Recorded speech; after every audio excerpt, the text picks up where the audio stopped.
नमस्कार, आदाब, सत श्री अकाल। चैट विद सुरेंद्र वत्स के नए एपिसोड में आप सबका बहुत बहुत स्वागत है। जब आप डायरेक्ट सेलिंग को सीखने के लिए YouTube पे जाते हैं तो एक चैनल पे आप निश्चित रूप से गए होंगे, अगर नहीं गए हैं तो आपको जाना चाहिए। उस चैनल का नाम है देवेंद्र शर्मा।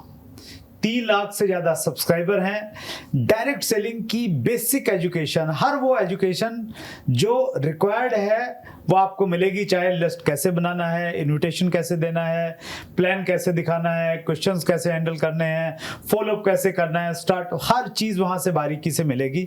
और पर्सनली मैंने बहुत सारे उनके वीडियो देखे हैं। सो आज हम सबका सौभाग्य है कि जिनको हम लोग यूट्यूब से देखते थे, आज भी यूट्यूब से ही देख रहे हैं, लेकिन मैं उनके सामने रूबरू बैठा हूँ। तो आइए हम सब लोग मिलकर स्वागत करें एक बहुत बड़े अचीवर, यूट्यूबर, ट्रेनर, बहुत सारी उपाधियां उनके साथ में जोड़ी जा सकती हैं। देवेंद्र शर्मा जी आज हमारे मेहमान हैं। शर्मा जी, बहुत बहुत स्वागत है आपका चैट विद सुरेंद्र वत्स में। बहुत बहुत शुक्रिया सर, थैंक यू सर। बहुत अच्छी एजुकेशन आपके पास में है सर, बहुत सारे कॉम्प्लीमेंट्स लोगों ने दिए हैं। कुछ मैं पढ़ना चाहता हूं पहले, प्लीज।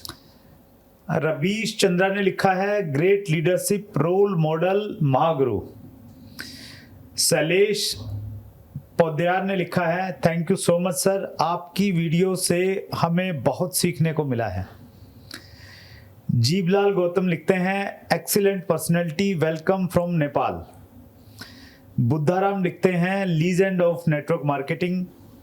और गोविंद के ने लिखा है, आ रहे हैं डायरेक्ट सेलिंग गुरु, नॉलेज के बादशाह, I am very excited.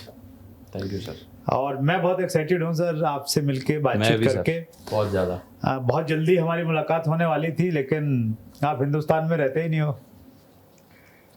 I am very excited sir, आपके सामने बैठ के और सुरेंद्र वत्स जो चैनल है इस पर आके, और मुझे बहुत खुशी है कि मैं आपके सामने रूबरू बैठा हूँ, क्योंकि जितनी भी लगभग आपने इंटरव्यू डाले हैं, जिस भी किसी का भी इंटरव्यू हो, यदि वो सुरेंद्र वत्स के चैनल पे आ गया तो इसका मतलब मैं तो पक्का देखता ही देखता हूँ। तो मैं इस चैनल का एकदम फ़ैन हूँ।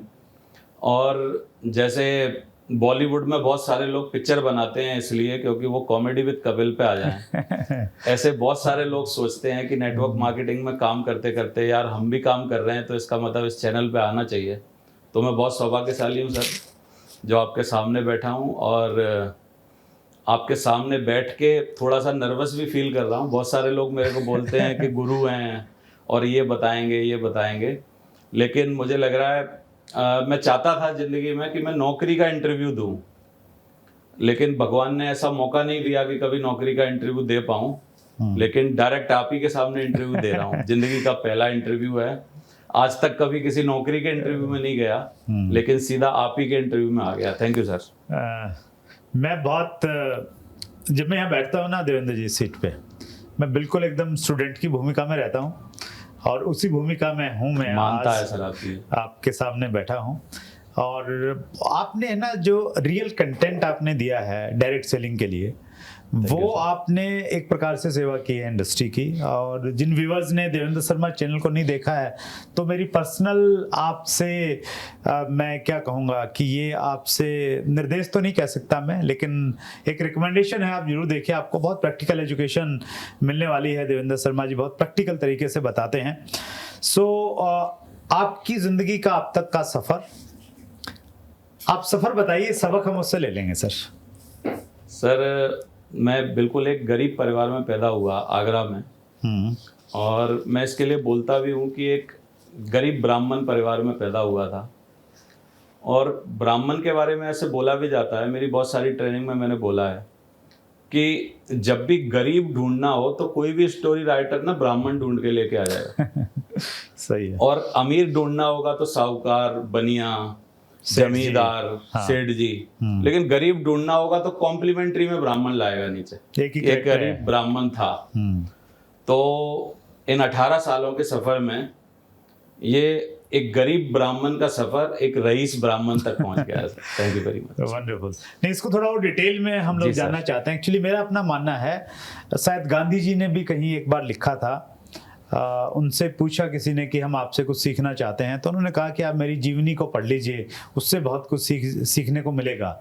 सो आप का आपकी एजुकेशन कहाँ हुई सर? जी सर, और प्लीज। स्पेशली डायरेक्ट सेलिंग कैसे आपकी ज़िंदगी में आया, और शुरुआती जो दिन थे आपके डायरेक्ट सेलिंग के वो किस प्रकार के रहे? जी सर, तो मैं थोड़ा सा अपना लाइफ बताता हूँ पहले अपनी। प्लीज़। हम लोग 5 भाई बहन हैं, और 5 भाई बहनों में सबसे ज़्यादा मतलब सबसे छोटा बेटा मैं हूँ, आखिरी बेटा मैं हूँ। और इन 5 भाई बहनों में सबसे ज़्यादा पढ़ने का मौका मेरे को ही मिला बस। ओके।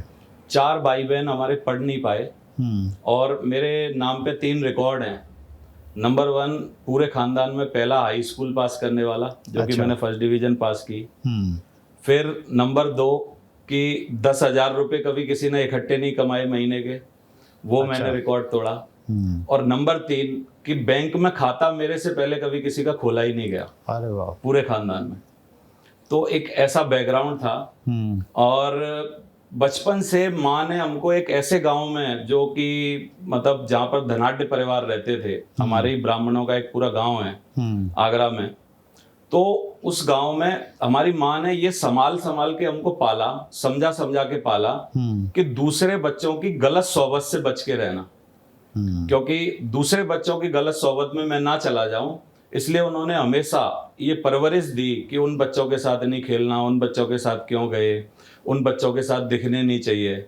तो पूरा दिमाग पढ़ने में रहा, और high school first division pass किया, intermediate first division, BCom first division, MCom किया, और चार्टर्ड अकाउंटेंट फाइनल में छोड़ा सर। तो इस तरीके से एजुकेशन रही। लेकिन 9 साल 10 साल की उम्र में ये एहसास हो गया था कि परिवार बहुत गरीब है। ओके। और इस परिवार के लिए जो भी कुछ करना है वो एक्चुअली मेरी जिम्मेदारी बनती है। ओके।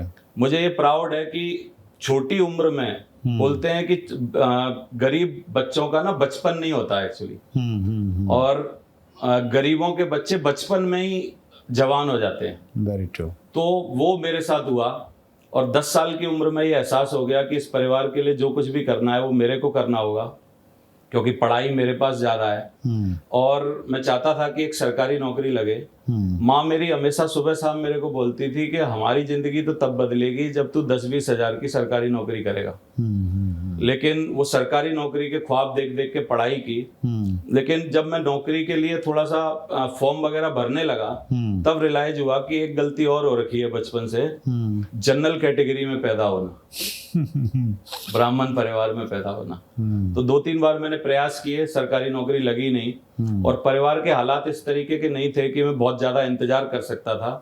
तो 19 साल की उम्र में मैंने एक कोचिंग चलाई हमारे यहाँ आगरा में ही, स्टार स्टडी सर्कल के नाम से। अच्छा। और मैं बीकॉम एमकॉम के बच्चों को पढ़ाता था, और बीकॉम एमकॉम के बच्चों को पढ़ाते पढ़ाते 3 साल मेरे निकल गए। इसी बीच में घर वालों की रिकमेंडेशन, परिवार का दबाव, माँ का बूढ़ा होना, और उनसे घर के कामकाज ना हो पाने की वजह से 10 फरवरी 2003 में मेरी शादी कर दी गई। अच्छा। किस उम्र में? 22 साल की उम्र। 22 साल की उम्र। अच्छा। आज मेरा बेटा भी 18 साल का है। तो 22 साल की उम्र में शादी हो गई, और शादी होने के बाद 7 महीने जो थे, 7 महीने बाद ये बिजनेस मिला, देखने का मौका मिला। उन 7 महीनों में लेकिन बहुत ज्यादा तकलीफ उठाई। अच्छा। बहुत ज्यादा प्रॉब्लम हुई, क्योंकि कोचिंग की कमाई कैसे होती है मैं आपको बता दूं कि कभी कोई 200 रुपया देगा, कभी कोई 150 रुपया देगा, कभी कोई 300 रुपया देगा। अगर किसी दिन गलती से 4 बच्चों की फीस आ गई, तो उस दिन तो हमसे ज्यादा पैसा वाला कोई होता ही नहीं था उस टाइम। तो और हम लोग बोलते थे बच्चों को, उनकी ठोड़ी में हाथ डालते थे, बेटा अपने पापा को बोलना 10 दिन ऊपर हो गए हैं, आपकी फीस आनी है। तो बच्चा इतनी जल्दी बोलता नहीं था घर जाके, वो बोलता था 10 दिन बाद, और फिर उसके पिताजी सोचेंगे और 10 दिन बाद, और वो फीस आएगी हमारे पास और 10 दिन बाद। तो ये हालातों से मैं एक्चुअली तंग आ गया था, और मैं कुछ ढूंढ रहा था कि भगवान कुछ ऐसा मौका दे जिसमें कि पैसे ना लगाने पड़ते हों, दम कितनी भी लगानी पड़ती हो, मेहनत कितनी भी करनी पड़ती हो, जान कितनी लगानी पड़े, भागना कितना पड़े, पसीना कितना बहाना पड़े, काम कुछ भी करना पड़े।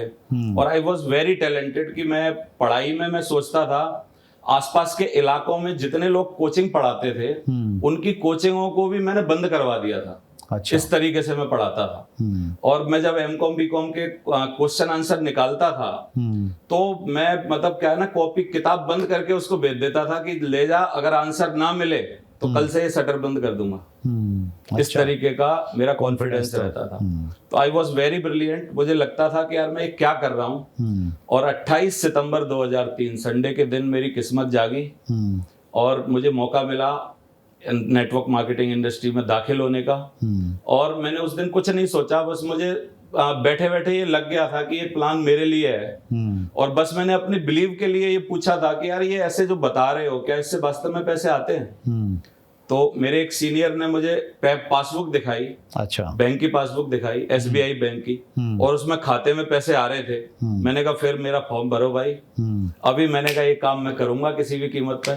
और तब से लेके अब तक लगातार कर रहा हूँ। मेरी पूरे इन 18.5 सालों के पीरियड में कोई भी 3 दिन ऐसे नहीं है जब मैंने इस बिजनेस से छुट्टी ली हो। अच्छा, क्या बात है। या ये काम ना किया हो, या मैं मायूस हुआ हूँ, या मैं घर जाके बैठा हूँ, या मैंने कोई बहाना बनाया। और मुझे गर्व है इस बात को, मेरे सीनियर भी देखेंगे ये वीडियो, कि कभी भी मेरे सीनियर्स ने आज तक मेरे को ये कह के मोटिवेट नहीं किया कि बेटा तू काम क्यों नहीं करता यार। कभी कभी मेरे सीनियर्स ने ये कहा इतना क्यों करता है, थोड़ा आराम आराम से किया कर। Wonderful. That's तो इस great. तरीके की मेरी जर्नी रही है। आपका देखिए, आज आप एक बहुत बड़ा नाम है, बहुत बड़ा ब्रांड है देवेंद्र जी, लग्जरी लाइफ आप जी रहे हैं, इसमें कोई दो राय नहीं है। लेकिन स्टार्टिंग जो फेज था आपका, पहले 6 महीने कुछ याद है क्या हुआ था? पहले 3 साल बहुत बुरे थे इस बिजनेस के, क्योंकि उस टाइम हम ये सब नहीं समझते थे कि हमको कोचिंग कितनी जल्दी बंद करनी चाहिए, या कोई घर में रिसोर्स होना चाहिए कि नहीं। मैं इस माध्यम से व्यूअर्स को बताना भी चाहता हूँ कि इस बिजनेस में कभी भी अपने हालात देखने के बाद डिसीजन लीजिए आप। कई लोग इस बिजनेस में बहुत ज्यादा अच्छे हालात नहीं होते और बहुत जल्दी इसको फुल टाइम करना चालू कर देते हैं, और इसी बिजनेस के बोझ के कारण वो फिर बाद में बैठ जाते हैं। Very true. तो इतना बोझ भी ना ले लो शुरुआत में कि इसकी वजह से ही आपको बैठना पड़ जाए। तो हमने शुरुआत में एक बहुत अच्छी गलती की, जो अच्छी भी थी और बाद में तकलीफ का कारण भी बनी, कि हमने इस बिजनेस को देखने के बाद मैंने 3 महीने के अंदर ही मेरे कोचिंग बंद कर दी। अच्छा। और जब मैंने कोचिंग बंद की तो जो 7-8-10 हजार रुपए मेरे को आते थे कोचिंग से, वो आने बंद हो गए। और घर की कोई भी कमाई का मेरे अलावा चवन्नी भी कहीं से आती नहीं थी घर में। तो वो जो 3 साल थे, उन 3 सालों में मैं काफी बार ऐसा भी मौका मिला, ऐसा भी हुआ मेरे साथ, मैं जरूर बताना चाहता हूँ इस चैनल के माध्यम से कि लोग मतलब मोटिवेट हों इस बात से। और मैं इसलिए नहीं बता रहा कि मैं अपने हालात बता रहा हूँ, मैं इसलिए बता रहा हूँ कि अगर किसी ऐसी स्थिति से गुजर रहे हो तो आप इसमें ढांढस बना पाओ। तो कई बार ऐसा हुआ मेरे घर में कि मैं 5 किलो आटा काली पॉलिथीन में लेके आया अपनी बाइक पे। अच्छा। और हमारा परिवार इतना बड़ा था कि वो 5 किलो आटा 2 टाइम चलता था, फिर तीसरी बार अलग से लाना पड़ता था। लेकिन मैं यहाँ एक बहुत इंपॉर्टेंट चीज बताना चाहूंगा कि काफी लोग इस स्थिति में आने के बाद टूट के ये करते हैं कि वो कुछ और करने लगते हैं। तो यदि आप इसी ऐसी स्थिति में फंसे हो, तो मैंने क्या सोचा, जो मेरी खुद की राय थी, मैंने सोचा कि मैं यदि 10,000 रुपए परिवार चलाने के लिए कोई और काम करके कमाऊंगा तो मैं अपने इस बिजनेस को बड़ा नहीं कर पाऊंगा। और यदि इस बिजनेस को बड़ा करके 10,000 रुपए कमा लूं तो ये बिजनेस मेरा बाद में मेरे को 10,000 से और बहुत ज्यादा दे सकता है। तो मैंने अपना पूरा वक्त इस बिजनेस को बड़ा करने के लिए लगाया। थोड़ा सा टाइम लगा, 2-3 साल लगे मेरे को स्ट्रगल में। और वो 3 साल के बाद जब मेरे फिर लगातार चेक आने चालू हुए, तब से आज तक कभी बंद नहीं हुए। That's great. तो आपकी कहानी से हम लोग ये सबक ले सकते हैं, और जो आपने पर्टिकुलर हाईलाइट भी किया इस मैसेज को, कि हमारी जो कंडीशन क्या है उसको देख के हम लोग डिसाइड करें। और इसलिए ये कहा जाता है डायरेक्ट सेलिंग में कि कोई भी डिसीजन अपने मन से मत करो, प्रॉपर अपलाइन से काउंसलिंग करो। और वो अगर कहते हैं कि आपको फुल टाइम करना चाहिए तो करो, और वो कहते हैं कि रुकना चाहिए तो फिर जल्दबाजी नहीं करनी चाहिए। जी सर। वंडरफुल सर, बहुत अच्छी इंस्पायरिंग स्टोरी है आपकी देवेंद्र सर। व्यूअर्स के बहुत सारे क्वेश्चंस हैं, बहुत बड़ी लिस्ट है, मैंने काट छाट की है उनमें, तो एक एक करके लेता हूँ, फास्ट लेंगे हम लोग।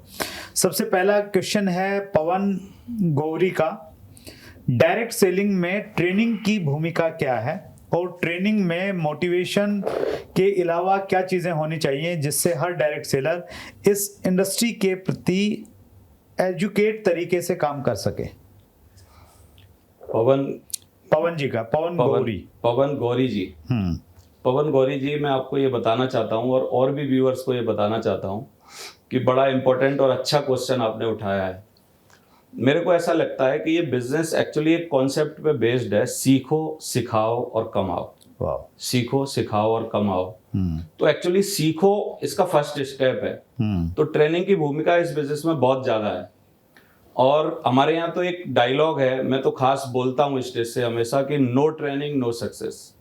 अगर कोई ट्रेनिंग नहीं है, यदि आप ट्रेनिंग में नहीं आते और लगातार आप ट्रेनिंग में एसोसिएटेड नहीं हो, तो फिर सक्सेस भूल जाओ, आपको इस बिजनेस में सक्सेस नहीं मिलेगी। राइट। तो नो ट्रेनिंग नो सक्सेस मैं हमेशा बोलता हूँ। और मैं यहाँ पर जरूर बताना चाहता हूँ कि ट्रेनिंग की भूमिका के लिए यदि हम थोड़ा सा समझने की कोशिश करें, ये कोई ऐसी इंडस्ट्री नहीं है जिसमें कि आपको खास ट्रेनिंग लेनी पड़ती हो। दुनिया का कोई भी छोटा से छोटा, बड़े से बड़ा क्षेत्र जो है, उसमें हर जगह हमको ट्रेनिंग लेनी होती है। मैं एक एग्जांपल इसके लिए देता हूं हमेशा।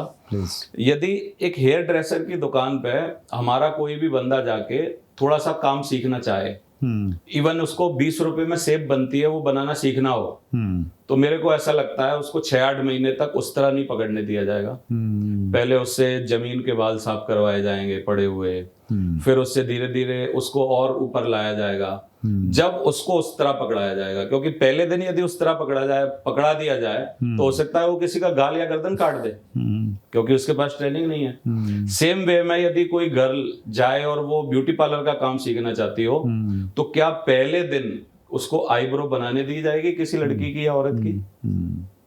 और शाम को हो सकता है वो औरत या लड़की जा रही हो पार्टी में और इस लड़की ने आधी आईब्रो उड़ा दी उसकी। तो ट्रेनिंग का पार्ट एक्चुअली दुनिया के हर क्षेत्र में है, किसी भी काम में है। ऐसा नहीं है कि नेटवर्क मार्केटिंग में ही ट्रेनिंग बहुत जरूरी है। इवन हम बोले कि सोल्जर्स को जब हम भेजते हैं बॉर्डर पे, तब वो फुल ट्रेंड होते हैं, तभी उनको बॉर्डर पे भेजा जाता है। विदाउट ट्रेनिंग उनको भी नहीं भेजा जाता। कैसा हो कि यदि हम लेटे हैं ऑपरेशन थिएटर में और आपस में डॉक्टर आके बात कर रहा है कि यार आज मेरा पहला ऑपरेशन है, और कैसा हो कि आप फ्लाइट में बैठे हो और कैप्टन बोल रहा है वहां से कि गुड इवनिंग साथियों, आज मेरी पहली फ्लाइट है। तो ये ट्रेनिंग एक्चुअली ना हमारे ही क्षेत्र में नहीं, दुनिया के हर क्षेत्र में बड़ी इंपॉर्टेंट है। तो इसलिए हमारे यहाँ भी बहुत जरूरी है। तो ट्रेनिंग में जरूर पार्टिसिपेट करिए, जरूर जाइए। ट्रेनिंग इस बिजनेस का एक अभिन्न हिस्सा है, उसको जरूर लीजिए। और एक और क्वेश्चन था इनका ट्रेनिंग के साथ। इनका ये है कि मोटिवेशन के अलावा ट्रेनिंग में और क्या होना चाहिए? मोटिवेशन के अलावा ट्रेनिंग में क्या होना चाहिए, इसके लिए मैंने बहुत पहले एक अपना डीवीडी लॉन्च की थी जिसका नाम था क्या, क्यों और कैसे। 3 ही W हैं इस बिजनेस में जो हमको जीवन भर बहुत ही ढंग से सीखने पड़ते हैं। नंबर 1 ये बिजनेस क्या है, नंबर 2 हमको करना क्यों है, और नंबर 3 करना कैसे है। और यदि इसका मैं परसेंटेज बताऊं तो 5% है कि ये बिजनेस क्या है, और 80% है कि ये बिजनेस मेरे को करना क्यों है, और 15% है कि ये बिजनेस करना कैसे है, इसकी टेक्निक से। वंडरफुल। तो यदि ये 3 W का हम लोग ध्यान रखें और इसी बेस्ड पर हम लोग बार बार लोगों को ट्रेंड करें, सिखाएं और समझाएं। और सीखने के ऊपर साइकोलॉजी ये बोलती है कि यदि कोई सीखना चाहे तो सीखने के बाद करने के लिए उसको 60 बार किसी बात को सुनना पड़ता है, तब वो एक्शन में कन्वर्ट होता है। इसलिए हम लोग बार बार बोलते हैं कि वीकली ट्रेनिंग में आइए, हमेशा जब भी ट्रेनिंग होती है उसमें आइए। कई लोग 2-3-4 बार ट्रेनिंग लेने के बाद, आजकल के जो सोफिस्टिकेटेड पढ़े लिखे नए बच्चे हैं, वो बोलते हैं मेरे को आता तो है। बात आने की नहीं है, बात है आपके जहन में जाके उसको आपके एक्शन में लाने की। और साइकोलॉजी बोलती है 60 बार यदि आप किसी बात को लगातार सुनते हैं तब वो आपके एक्शन में आ पाती है। That's great, thank you sir. Wonderful sir. अगला प्रश्न ले रहा हूं, और ये प्रश्न है अनूप रामौला का। How to face the rejection of own relatives because they often ask about our dream, like have you bought your car, where is your check, etcetera. तो कैसे ऐसे माहौल में जो उसको बरकरार रखें सर? रिजेक्शन एक्चुअली ना हर बड़े काम में आते हैं, ये हमको समझना पड़ेगा। और खास करके रमोला जी ने बोला कि रिलेटिव्स के रिजेक्शन है। एक्चुअली मैं एक बात जरूर बताता हूँ, वो ध्यान से आप सुनिए रमोला जी और सारे व्यूअर्स, कि हमारी ये जो मुट्ठी है ना, इसमें 5 ही जो लोग हैं जिनकी हमको चिंता करनी है। नंबर 1 भगवान, राइट। नंबर 2 हमारे माँ बाप, नंबर 3 पत्नी और बच्चे, नंबर 4 पर है यदि आपका अच्छा दोस्त है कोई 1-2, और आपके भाई बहन। यदि भाई बहन नहीं है तो दोस्त, दोस्त है तो भाई बहन, और दोनों हैं तो आप बहुत ही ज्यादा मतलब लकी हैं, शुक्रगुजार हैं भगवान के लिए। और नेटवर्क मार्केटिंग में ही ये मुट्ठी पूरी होती है। और 5वां है आपका अपलायन। ये नेटवर्क मार्केटिंग के अलावा ना पूरी नहीं होती, यानी रिलेटिव्स तो इस बीच में आते ही नहीं एक्चुअली। तो जो हमारे खास चीजों में आते ही नहीं, शामिल ही नहीं होते, मैं किसी का दिल नहीं तोड़ना चाहता, काफी सारे लोग बहुत अच्छे तरीके से रिश्ते निभाते हैं, लेकिन मैं ये बोलना चाहता हूं कि रिलेटिव, संबंधी, एक्चुअली संबंधी शब्द जो है वो है ही इसलिए कि आप उनके लिए क्या कर सकते हो, और आप कुछ करने वाले बन रहे हो, इसीलिए तो आपको वहां पहुंचना है, इसीलिए तो लोग बोल रहे हैं। और बोलते भी हैं कि यदि लोग पीठ पीछे बड़बड़ा रहे हैं तो हम सही रास्ते पर जा रहे हैं। That's good. तो आप चलते रहिए, कोई भी परेशानी नहीं है, और चिंता मत करिए, इन 5 लोगों की चिंता करिए। और मैं एक लाइन और जरूर इसमें जोड़ना चाहूंगा कि ये मत सोचिए कि बाहर वाला क्या बोल रहा है, आप ये सोचिए कि 5 साल बाद अंदर वाले क्या बोलेंगे। अंदर वाले सही बोलने चाहिए, बाहर वालों की चिंता मत करिए। Wonderful, that's great sir. अगला प्रश्न ले रहा हूं सर, नंदर कुमार चंचल का। आपसे हमने बहुत सारी चीजें सीखी हैं, खासकर फॉलो अप करना। मैं पहली बार आपके वीडियो देखकर ही सीख पाया था, और वो अल्टीमेट तरीका है, फील फेल फाउंड, कृपा इनविटेशन समय के हिसाब से कोई तरीका बताएं। तो इन 2 पे बात करते हैं सर हम लोग जी। एक तो पहले हम बात करते हैं इनविटेशन। आज के समय थोड़ी परिस्थितियां शायद बदल गई हैं, सोशल मीडिया आ गया है। तो अगर मैं मानता हूं कि मेरी लिस्ट बहुत बड़ी है, मैंने नाम लिख लिए हैं, अब मैंने किसी को इनवाइट करना है और प्रेजेंटेशन के लिए, तो किस प्रकार से अप्रोच की जाए? सर ये बहुत ही अच्छा क्वेश्चन है, और काफी लोग इस बारे में पूछते हैं बार बार कि सोशल मीडिया के ज़माने में कैसे करें, सोशल मीडिया के ज़माने में कैसे करें। एक्चुअली जब सोशल मीडिया नहीं था तब हमारे पास एक मोबाइल फ़ोन था, और मोबाइल फ़ोन के थ्रू हम लोग लोगों को अप्रोच करते थे। और मैं हमेशा अपनी ट्रेनिंग में बोलता हूं कि कुछ काम ऐसे हैं जो कि कभी मोबाइल फ़ोन पे या इंटरनेट पे नहीं किए जा सकते, जैसे बाल कटवाना, हमें अपने डेंटिस्ट के पास जाके दांत उखड़वाना, या दांत में कोई प्रॉब्लम है तो सही कराना। इसी तरीके से इनविटेशन एक ऐसी चीज है, इनविटेशन खास करके हिंदुस्तानी कल्चर में एक सम्मान का सूचक है। राइट। पहले हम लोग अपने सगे संबंधियों को, शादी जब होती थी, कोई घर में उत्सव होता था, तो हम लोग उनको इनवाइट करने के लिए कार्ड लेके जाते थे, पर्सनली जाते थे। और जब कार्ड नहीं होता था, और पुराने जमाने में जाएं तो हम उनके घर जाते थे, और घर जाके स्पेशली उनको सम्मानित तरीके से बोल के बुला के लाते थे। अपनी बहन बेटियों को और लोगों को ना लेने जाने होता था। लेकिन आजकल के जमाने में इतना फास्ट फूड हो गया है, सब कुछ फास्ट तरीके से हो रहा है कि अब कार्ड भी व्हाट्सएप पे बनने लगे, इनवाइट भी लोग व्हाट्सएप पे करने लगे।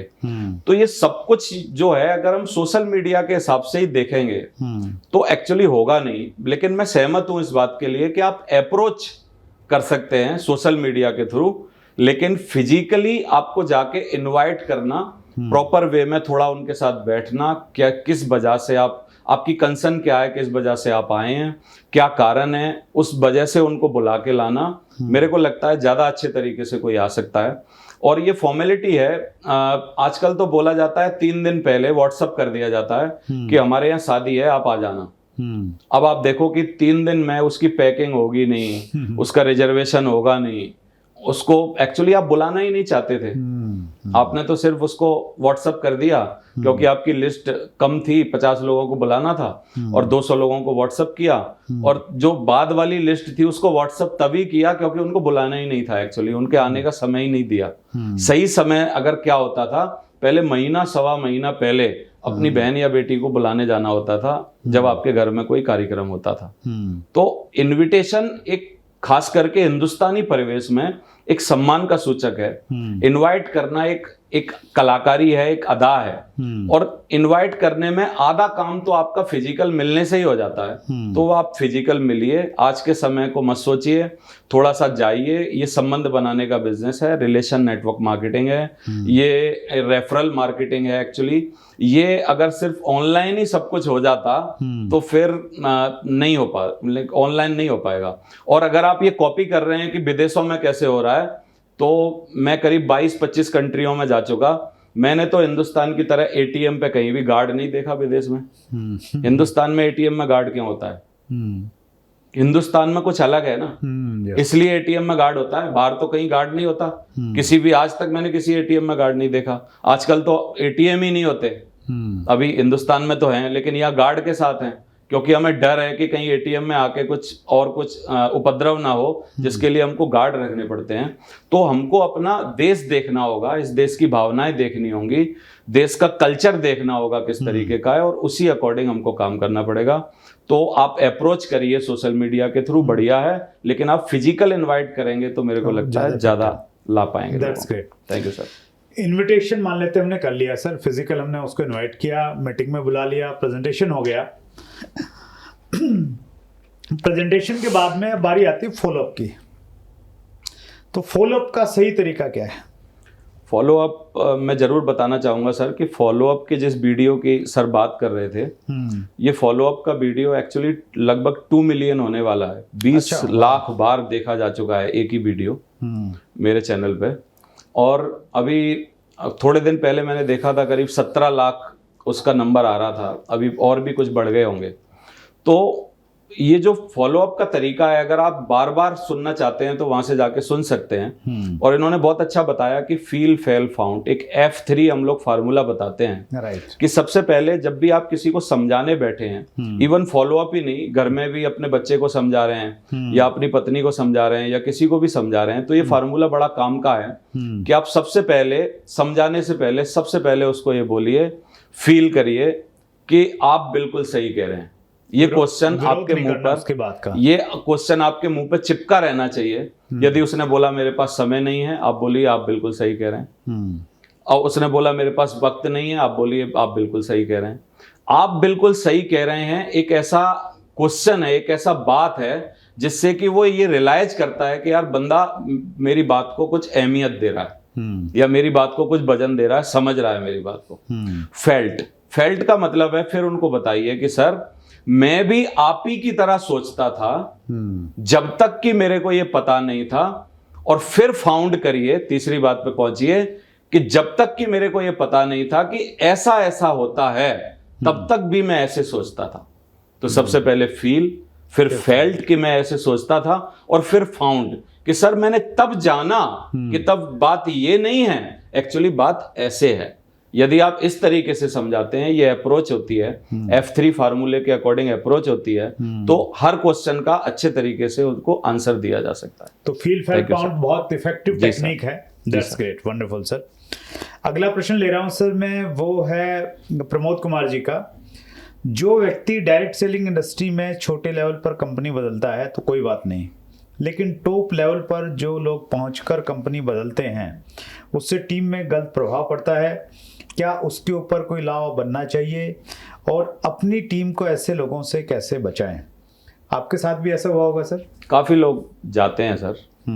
मैं ज़रूर इनके क्वेश्चन की मतलब तारीफ करना चाहता हूं कि ये अच्छी बात है और आजकल बहुत देखी जा रही है।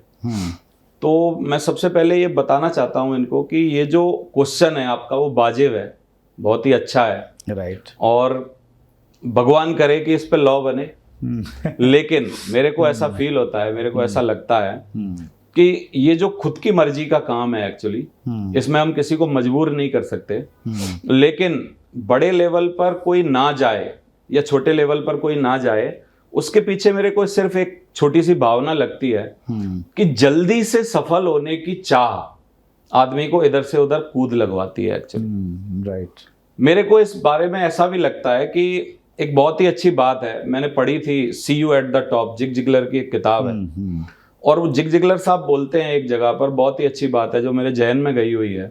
वो बोलते हैं कि यदि पति और पत्नी अपने बच्चों के लिए सबसे अच्छा यदि कुछ करना चाहें तो वो क्या कर सकते हैं?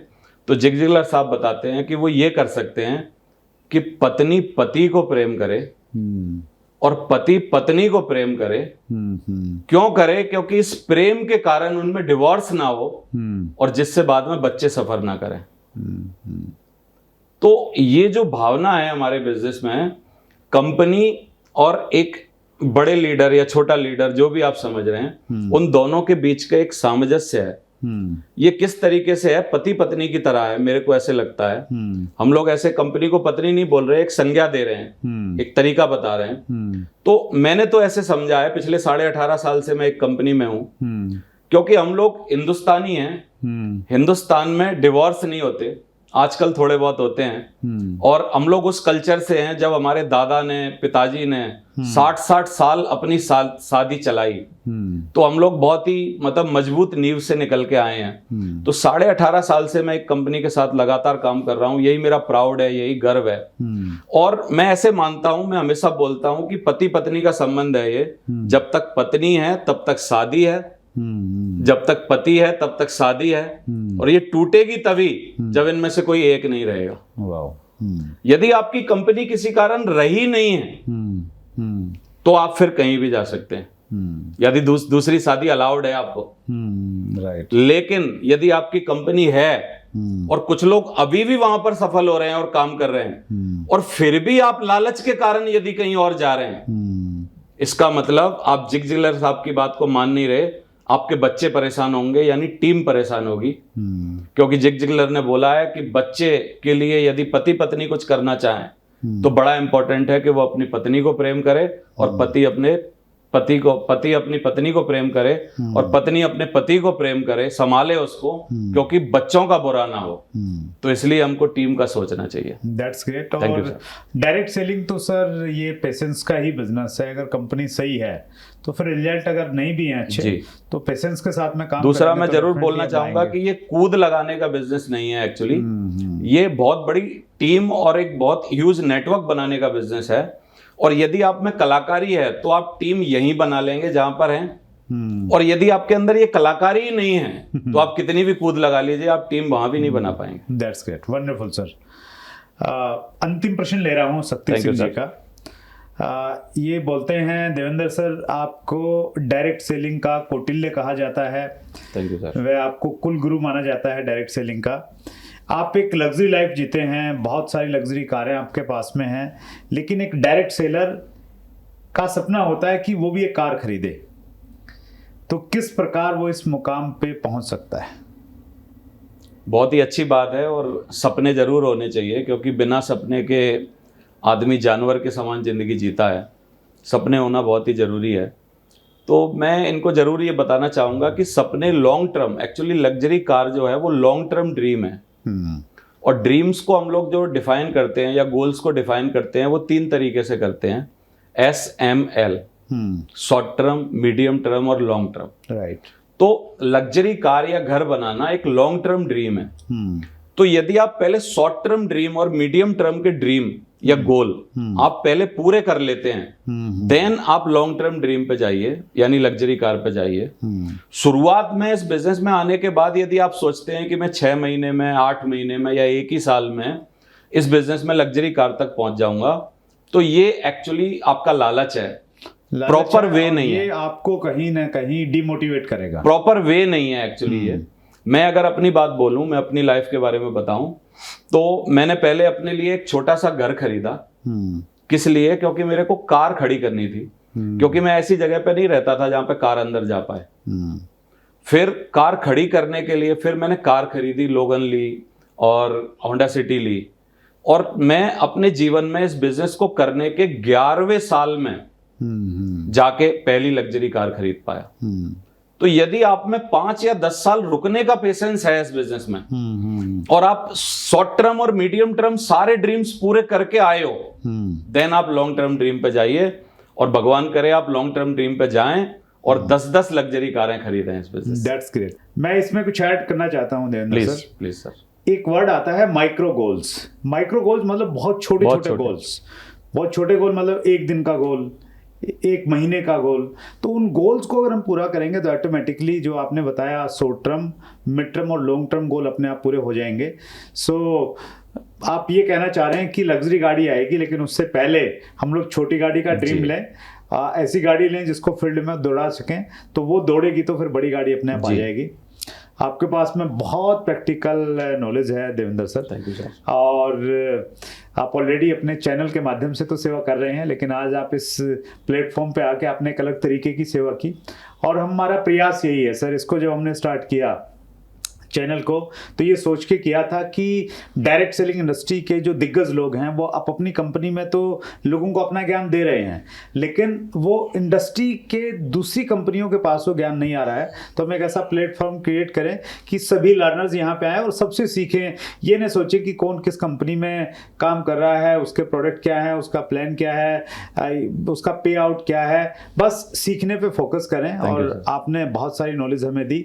सो दिल की गहराई से सभी व्यूअर्स की तरफ से बहुत बहुत धन्यवाद, बहुत बहुत आभार। और हमारे इस छोटे से परिवार की तरफ से ये एक छोटा सा उपहार आपके लिए। थैंक यू सर, बहुत बहुत शुक्रिया सर। Thank you sir.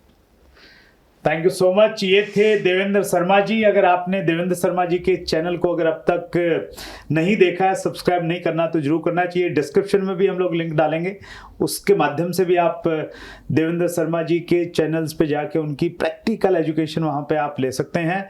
अगले मंगलवार को रात्रि 8 बजे फिर एक बड़ी शख्सियत आपके सामने उपस्थित होगी। कौन होंगे ये जानने के लिए आपको चैनल को सब्सक्राइब करना पड़ेगा, बेल आइकन दबाना पड़ेगा ताकि नोटिफिकेशन आपके पास में आ जाए। इसी प्रकार से अपना प्यार बनाए रखिएगा, अपना ख्याल रखिएगा। बहुत बहुत धन्यवाद। अगर आपने अभी तक chat with Surendra Vats channel को सब्सक्राइब नहीं किया है तो अभी सब्सक्राइब करें और बेल आइकन दबाना ना भूलें, जिससे आपको आने वाली सभी वीडियोस की अपडेट सबसे पहले मिले और हमारी किसी वीडियो को मिस ना करें। वीडियो को ज्यादा से ज्यादा शेयर और लाइक करके अपना प्यार जरूर दें।